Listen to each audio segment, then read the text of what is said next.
Hoje o programa Diálogo Sem Fronteira tem a satisfação de receber a pesquisadora Rita Juliana Soares Poloni. Seja bem-vinda, professora. Muito obrigada pela oportunidade. A Juliana, ela tem uma formação bastante peculiar, porque ela iniciou-se como estudiosa da História, fez um bacharelado e licenciatura em História na Federal do Espírito Santo. Isso. Depois seguiu em Arqueologia no mestrado e doutoramento em Portugal. E agora desenvolve pesquisas aqui na Universidade Estadual de Campinas, no Laboratório de Arqueologia Pública, com o apoio da FAPESP, sobre o tema da arqueologia nas ditaduras do Estado Novo no Brasil, na década de 30 e 40 e em Portugal. Então o tema de hoje justamente é sobre essa questão da arqueologia em ditaduras, e em particular nesse contexto comparado entre Brasil e Portugal.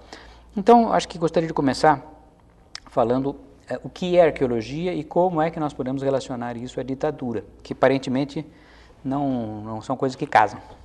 Então, Margarita Dias Andreu, no livro que trata especificamente das relações entre a arqueologia e os nacionalismos, diz que o nascimento da arqueologia como ciência está intrinsecamente relacionado ao surgimento da ideia dos Estados-nações. Então, com o desenvolvimento das ideias relacionadas à formação dos Estados-nações no final do século XIX, nós temos surgindo em conjunto a arqueologia como ciência. Então, se à primeira vista pode parecer que relacionar arqueologia com ditadura possa parecer algo estranho, artificial, a Margarita Dias Andreu nos diz que não. Que como a arqueologia está desde o seu nascimento relacionado com a política de Estado, tratarmos das relações entre arqueologia e ditaduras é nada mais do que natural. Quer dizer, o Estado Nacional, que é isso que nós vivemos desde o século XVIII, tardio, XIX, XX, é muito ligado à arqueologia. E isso se deve a alguma característica específica, pelo fato de que o Estado precisa autorizar esses trabalhos? E por que o Estado Nacional é tão importante para a arqueologia? Eu acho que até vai mais além disso. Na verdade, a ideia de Estado-nação pressupõe a ideia de uma história em comum, de um passado comum de um povo. E a história e, claro, a arqueologia vão contribuir muito para a criação, para o desenvolvimento, para o nascimento dessa história em comum desses países que também estão se reconhecendo como nação. E a arqueologia particularmente é muito interessante nessa afirmação desse passado comum da nação, porque os sítios arqueológicos pressupõem monumentos físicos que as pessoas podem visitar, que as pessoas podem tocar, com que as pessoas podem se identificar. Quer dizer, tem uma materialidade. Tem uma materialidade que é muito importante, que foi usado de diversas formas desde o final do século XIX e é usado até hoje pelos estados, como direto ou indiretamente, claro, nem sempre é diretamente, como forma de reafirmar essa ideia de que todos nós temos um passado único, todos nós pertencemos ao mesmo povo, pertencemos à mesma história e por isso constituímos um Estado-nação. Quer dizer, o Estado Nacional parte do pressuposto de que todos são mais ou menos iguais, têm origens comuns. Para isso, a história, e em particular a arqueologia, o vestígio material, é fundamental. Sem dúvida. Agora, no caso específico das ditaduras, e as ditaduras da década de 30, desse nacionalismo entre guerras, entre a Primeira e a Segunda Guerra Mundial, eu queria que você falasse um pouco sobre, assim, no caso, quais as características dessas ditaduras. O nosso público é muito amplo e nem sempre inclusive tem noção dessas ditaduras. Eu gostaria que falasse brevemente do que foram essas ditaduras, no Estado Novo em Portugal e no Brasil. Então, são regimes ditatoriais, costumamos dizer de inspiração fascista, não é? Pressupõe um Estado forte, um Estado autoritário. Geralmente, ele está focado na figura do chefe de Estado. Esse chefe de Estado é uma figura importantíssima, no caso do Getúlio Vargas no Brasil, no caso de Salazar em Portugal, que aparece como uma espécie, muitas vezes, de salvador da pátria e de guia da nação, e que vai conduzir esse país para um futuro a que essa nação, por direito histórico, deveria ter direito a alcançar, mas que por qualquer razão anterior ao nascimento desse governo ditatorial, a nação estaria desfocada, estaria se distanciando desse caminho. E esses governos de inspiração fascista surgem como uma forma ou criam um discurso em torno do qual essa figura do chefe de Estado é aquele que vai garantir com que o Estado, a nação em questão, possa retomar o seu caminho para o progresso, né, para o seu caminho de grandiosidade. É como se fosse assim, como se fosse, digamos, para conseguir o seu destino tem que voltar a um tempo do passado glorioso. Exatamente. Esse é um ponto-chave quando nós pensamos as relações entre a arqueologia e esses governos ditatoriais. É preciso focar num ponto do passado, e aí depende muito de Estado, nação para Estado, nação, de país para país, de momento histórico para momento histórico, mas é preciso voltar num ponto do passado em que essa nação se reconheça como uma nação, ao mesmo tempo, de um povo único, de um povo que se identifica, de um povo que é grandioso. É preciso fazer um salto para o presente, que é o presente em que as pessoas estão a viver esse Estado autoritário, mas ao mesmo tempo salvador. É preciso confiar nesse Estado e é preciso vislumbrar um futuro. É o futuro que este Estado nacional dará à nação ou ajudará a nação a alcançar. Quer dizer, é interessante que, pelo que você está falando, o presente, que era a ditadura, uma ditadura concreta, ela projeta um futuro que será melhor, mas para isso ela precisa desse passado.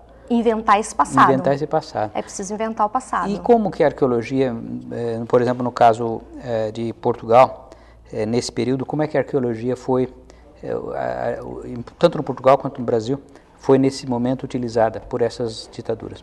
Então, eu acho que esse tema de pesquisa é particularmente muito interessante, porque se nós formos comparar a utilização que os estados nacionais, que os governos de inspiração fascista na Itália e na Alemanha, por exemplo,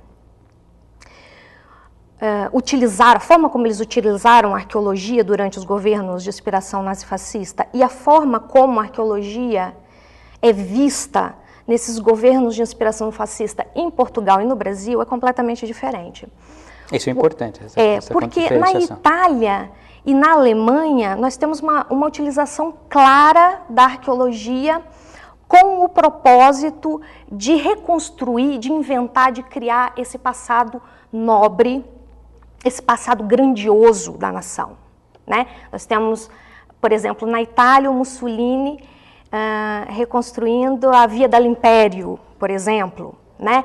Buscando o passado romano, né? Buscando no passado romano a grandiosidade do povo italiano. Nós temos na Alemanha, por exemplo, uma atenção especial dada aos estudos de pré-história relacionados ao passado ariano, ao passado dos germanos, germânico da Alemanha. E então a arqueologia tem um papel claro, um papel político claro nessa construção do passado grandioso desses estados totalitários.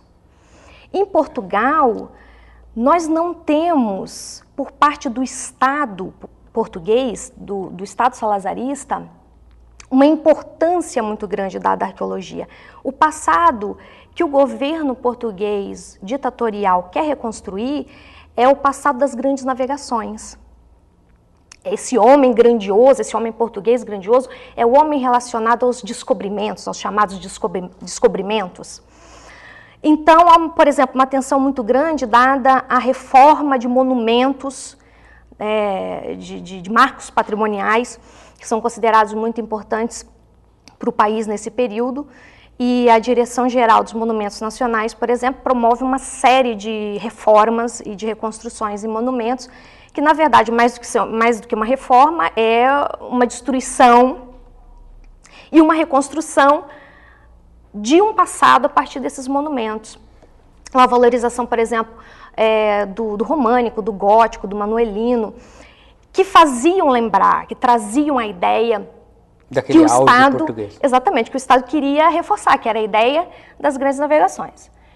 Não quer dizer de todo que a arqueologia não tivesse se desenvolvido nesse período. Os arqueólogos estão a fazer arqueologia na metrópole, estão a fazer arqueologia nas colônias ultramarinas, mas não com a atenção que a Itália e a Alemanha, por exemplo, dão à arqueologia dentro dos seus governos fascistas. No Brasil, nós podemos traçar aí um quadro semelhante. Nós temos também uma valorização do barroco, nesse caso, com a participação, por exemplo, de Mário de Andrade, que é um dos ícones do modernismo brasileiro. Então, esse barroco passa a ser o símbolo da nacionalidade que se quer reafirmar. É esse ponto no passado que a gente tem que buscar para lembrar o povo grandioso que nós somos. E nesse ponto, a arqueologia também não recebe um tratamento especial. Aliás, pelo contrário, nós temos, por exemplo, o exílio da figura emblemática da arqueologia no período pós-Estado Novo, que é o Paulo Duarte. O Estado Novo no Brasil em 1937, né? Exatamente. Pouco posterior a Portugal.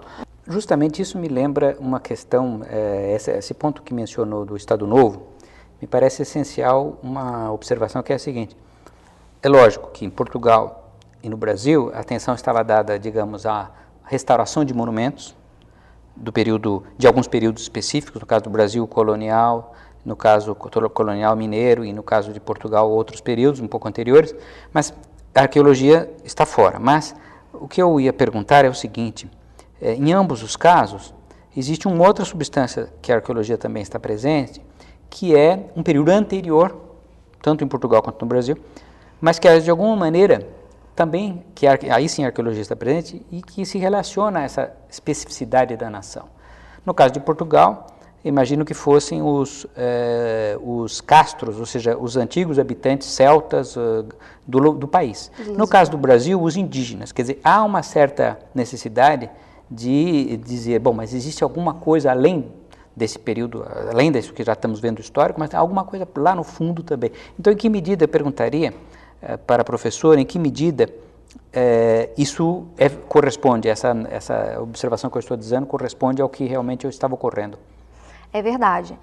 Nesse momento anterior, século XIX, começo do século XX, nós temos uma produção arqueológica voltada, de fato, para a busca desse passado da nação, de alguma forma. Em Portugal, nós temos uma discussão que depois se arrasta durante todo o século XX e que o professor já citou, e que se relaciona justamente com a pergunta, né, onde Portugal teria surgido na história, né? Se nós formos retomando o passado, onde é que nós podemos pôr o marco do nascimento de Portugal? Então nós temos uma linha que segue Alexandre Herculano e que diz que o Estado português nasceu como ato voluntário na Idade Média, não há nenhuma conexão com o passado pré-histórico. E nós temos uma outra corrente que segue Martim Sarmento e que diz que não, que Portugal nasceu na pré-história, nasceu com os lusitanos. Então, se nós formos retornando, quer seja em termos de escavações de sítio arqueológico, quer seja mesmo com o estudo da linguística, por exemplo, e Vasconcelos faz isso muito no final do século XIX, começo do século XX, nós conseguimos buscar uma raiz lusitana no povo português. E essa segunda ideia, eu acho que acaba por sair vencedora nessas discussões, porque é talvez mais interessante, não é?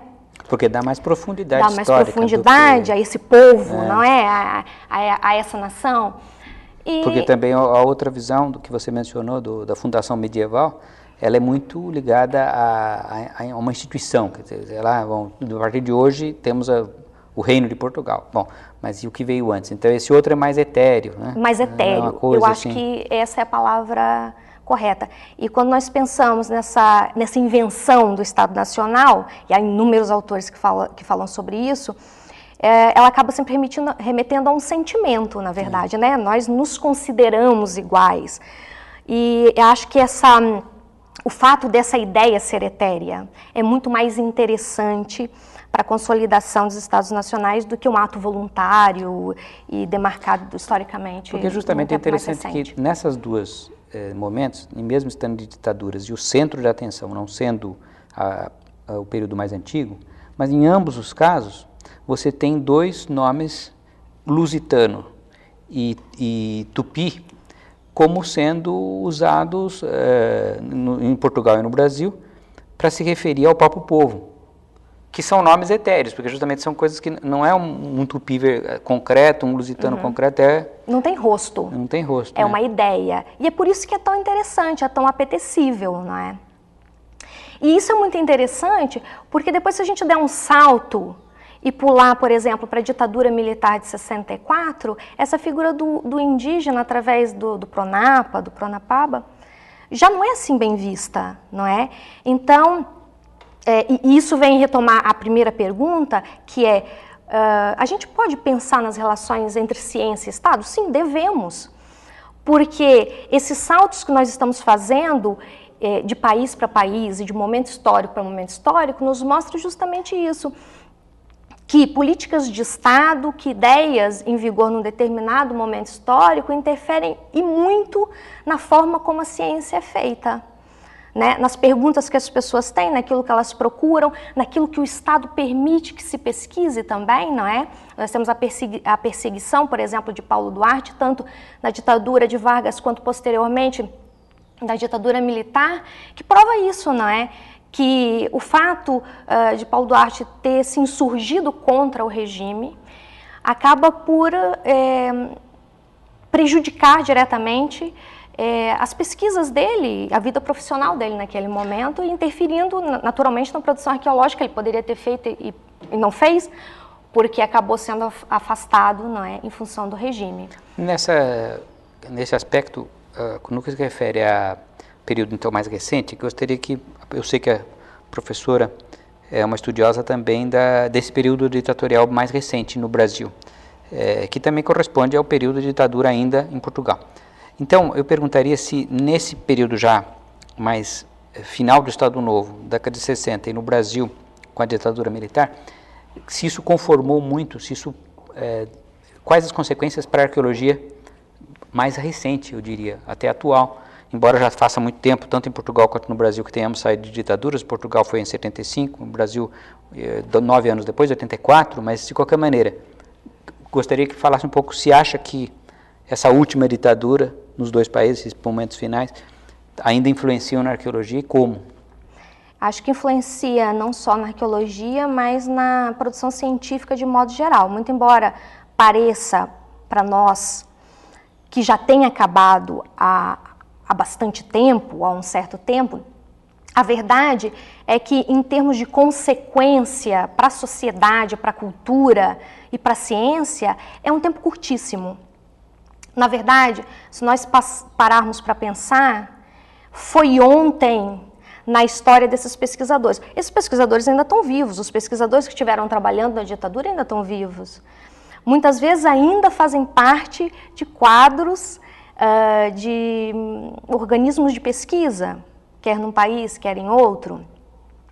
E o fato de nós vivemos hoje uma democracia, evidentemente não apaga toda a história desses pesquisadores e dessas pesquisas feitas nesses contextos. Então nós temos toda uma tradição, nós temos um volume gigantesco de pesquisas produzidas durante esse período, e acho que a grande questão que fica para os jovens pesquisadores hoje é o que fazer com esse legado, né? Em que medida nós podemos aproveitar essas pesquisas, podemos aproveitar essas experiências? Será que nós devemos deitar essas experiências todas para o lixo? Será que elas não servem porque foram feitas num período ditatorial? Ou será que elas servem, talvez menos, em alguns casos menos como informação científica especificamente, mas muito como estudo de discurso científico, de história da ciência, na percepção das ligações entre ciência e política, e em como isso pode servir para que nós façamos uma autocrítica como cientistas daquilo que produzimos e daquilo que fazemos. Olha, professora Juliana, acho que nosso público terá ficado muito satisfeito, porque realmente você nos apresentou um quadro muito amplo e relacionando coisas que, em princípio, talvez nem fossem tão facilmente relacionáveis. Então, eu queria agradecer muito. Tenho certeza que o nosso público ficará interessado por esse tema, depois de ouvir e de assistir a esta nossa conversa. Eu aqui agradeço essa oportunidade. Muito obrigada, professor. E eu convido, então, a todos ao próximo programa Diálogo Sem Fronteira.